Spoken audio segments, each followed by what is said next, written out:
ისტორიული მატჩი ვიხილეთ მეგობრებო ჩემპიონთა ლიგის მეოთხე ფინალში პირველად ორმა ქართველმა ფეხბურთელმა ითამაშა ერთმანეთის წინააღმდეგ და თან თავიანთი გუნდების შემადგენლობაში საუკეთესო შეფასება მიიღეს.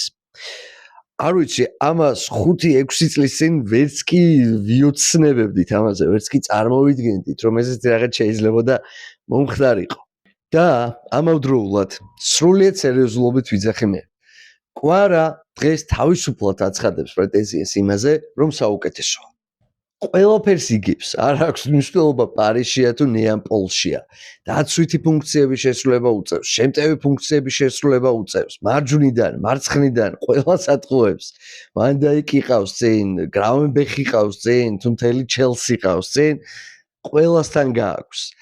მამარდასთან გააქვს, ფინალში გააქვს, ვინც არ უნდა ედგეს წინ, ყველასთან გააქვს. გაგონია რომ ჩვენ კიდე ბოლომდე ვერ ვაფასებთ და ბოლომდე ვერ ვაცნობიერებთ თუ რა დონის ფეხბურთელი გვყავს.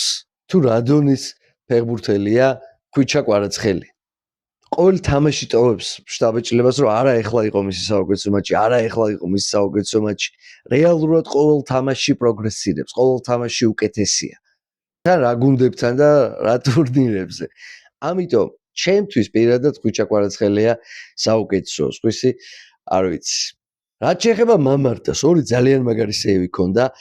პირველ გოლში ვინც სიტყვაზე ადანაშაულებს მას, ხომ, გარკვეულწილად მესმის, იმიტომ რომ ხო ალბათ შეიძლება და ცოტა უფრო ყურადღებით ყოფნა იმ ეპიზოდში, თუმცა მამარდას ამართლებს როგორც რიკოშეტი, ასევე ის რომ მაინდა-მაინც დასარტყმელ პოზიციაზე არ იყო დუე.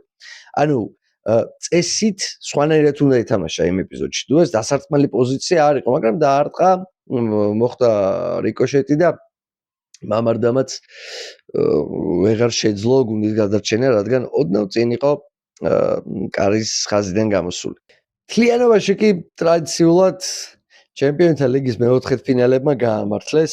ყოველთვის მეოთხედფინალები გამოდის ყველაზე დაძაბული, ყველაზე საინტერესო და სხვათა შორის კამბექები ხდება ყველაზე ხშირად ზუსტად მეოთხედფინალებში. ასე რომ კაცმა არ იცის წინ რა გველის.